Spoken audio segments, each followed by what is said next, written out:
بسم اللہ الرحمن الرحیم۔ حضرت ابو ہریرہ رضی اللہ تعالی عنہ بیان کرتے ہیں، نبی صلی اللہ علیہ وسلم نے فرمایا، لعنت کے دو کاموں سے بچو۔ صحابہ نے کہا، اے اللہ کے رسول، لعنت کے وہ کون سے دو کام ہیں؟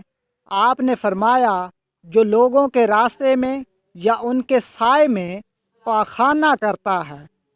سیدنا عبداللہ بن مسعود رضی اللہ عنہ کہتے ہیں کہ جنوں کا ایک وفد رسول اللہ صلی اللہ علیہ وسلم کی خدمت میں حاضر ہوا اور انہوں نے کہا، اے محمد صلی اللہ علیہ وسلم، اپنی امت کو منع فرما دیجئے کہ وہ ہڈی یا گوبر یا کوئلے سے استنجا کریں، کیونکہ اللہ عز و جل نے ان میں ہمارا رزق رکھا ہے۔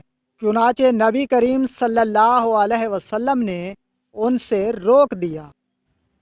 سیدنا ابو ہریرہ رضی اللہ تعالی عنہ کہتے ہیں کہ ایک شخص نے اللہ کے رسول سے سوال کیا کہ اے اللہ کے رسول، ہم سمندر میں سفر کرتے ہیں اور اپنے ساتھ پینے کے لیے تھوڑا سا پانی لے جاتے ہیں، اگر ہم اس سے وضو کرنے لگیں تو پیاسے رہ جائیں، تو کیا ہم سمندر کے پانی سے وضو کر لیا کریں؟